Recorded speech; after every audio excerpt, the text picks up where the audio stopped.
Assalamualaikum warahmatullahi wabarakatuh. Bismillah, alhamdulillah, wassalatu wassalamu ala rasulillah wa ala alihi wa sahbihi wa man tabi'a sunnatahu wa jama'atah min yaumina hada ila yaumina hada. Amma ba'd. Para pemirsa yang dirahmati Allah Subhanahu wa taala, bertemu kembali pada sore hari ini menjelang buka puasa. Kita ngaji bareng Ma'arif. Pada kesempatan kali ini, sore hari ini, saya akan menemani pemirsa sambil menunggu adzan maghrib. Pada sore hari ini, saya akan menjelaskan tema tentang Lailatul Qadar. Jadi kalau bulan suci Ramadan itu identiknya nanti akan ada malam Lailatul Qadar.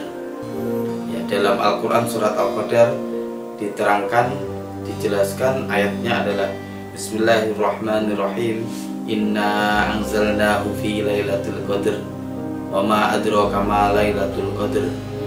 Itu ayat yang pertama dan kedua. Di situ menunjukkan kemuliaan bulan suci Ramadan. Yang pertama adalah diturunkannya ayat suci Al-Qur'an. Diturunkannya Al-Qur'an pada malam Lailatul Qadar.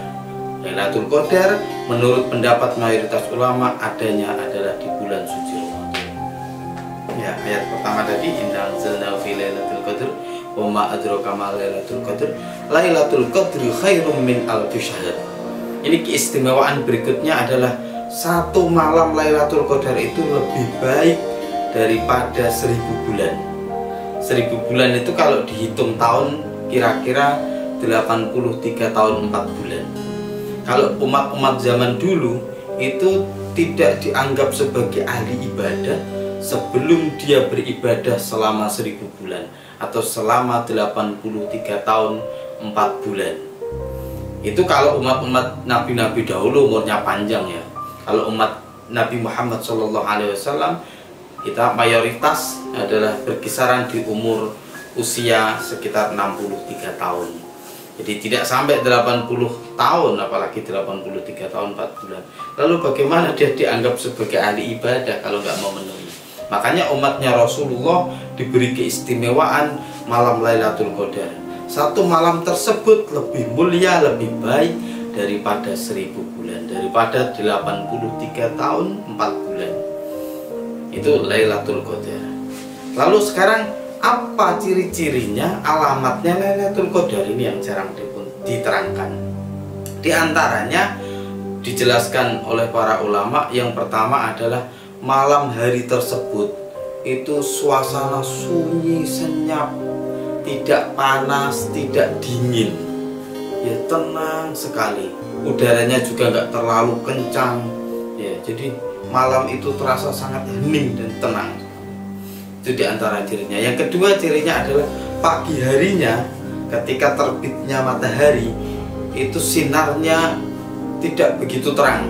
Kalau bahasa orang Jawa itu timbeng, ya agak redup itu. Karena apa? Karena pada pagi itu para malaikat yang malamnya tadi turun ke bumi, dia naik kembali pada pagi hari itu. Kalau di Al-Quran dijelaskan setelah tadi Lailatul Qadri khairum min alfi syahr, tanazzalul malaikatu warruhu fiha biidzni rabbihim min kulli amrin salam. Jadi malam itu para malaikat dan malaikat Jibril turun ke bumi. Ya.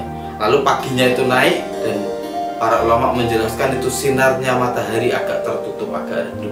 Itu ciri paginya malam Lailatul Qadar. Ya. Dan ketiga diantara cirinya Lailatul Qadar adalah dijelaskan oleh Imam Al-Qurtubi dalam kitab tafsirnya bahwa Imam Ubaid bin Umar itu pernah perjalanan pada waktu itu malam 27 Ramadan. Beliau naik perahu di tengah laut itu. Beliau menyaksikan atau meyakini bahwa malam itu Lailatul Qadar. Lalu beliau mengambil air laut. Ternyata air laut yang aslinya itu rasanya asin. Pada malam itu ketika Imam Ubaid bin Umar itu meminum, airnya terasa tawar. Itu diantara ciri-ciri malam Lailatul Qadar. Dan keistimewaan berikutnya adalah salamun hiya hatta matla'il fajr kalau di Al-Quran. Jadi keselamatan dari Allah itu semalam suntuk itu. Allah menurunkan keselamatan bagi hamba-hambanya sampai hatta matla'il fajr, sampai terbitnya fajar. Itu adalah beberapa keistimewaan malam Lailatul Qadar dan ciri-cirinya. Lalu ada para ulama yang sampai membuat kaidah, di antaranya Imam Al-Ghazali, Imam Syafi'i juga. Itu dijelaskan dalam beberapa kitab, di antaranya kitab I'anatul Talibin. Di kitab I'anatul Talibin juz 3, juz 2 maaf ya, juz 2 halaman 290 dijelaskan Lailatul Qadar itu bisa diketahui dari permulaan bulan Ramadan. Di situ dijelaskan bahwa ketika Ramadan itu dimulai hari Ahad dan Rabu, maka Lailatul Qadar biasanya jatuh malam 29. Kalau Ramadan mulai hari Senin, Lailatul Qadarnya biasanya malam 21. Kalau Ramadan mulai hari Selasa atau Jumat, maka Lailatul Qadar malam 27. Kalau Ramadan mulainya Kamis, maka Lailatul Qadar malam 25. Kalau Ramadannya Sabtu mulainya, maka Lailatul Qadar jatuh pada malam 23 Ramadan. Itu kebiasaan yang berlaku menurut pendapat Imam Al-Ghazali dan Imam Syafi'i. Kalau Ramadan tahun ini mulai hari Selasa, maka kemungkinan besar nanti Lailatul Qadar kalau mengikuti kaidah ini adalah jatuh pada malam 27 Ramadan.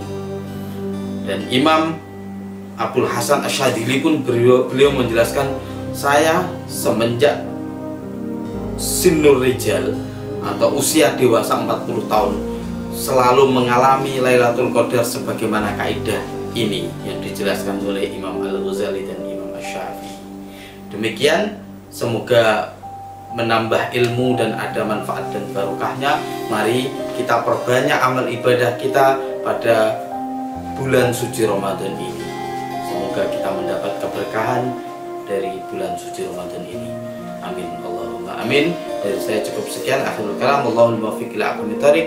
Wassalamualaikum warahmatullahi wabarakatuh.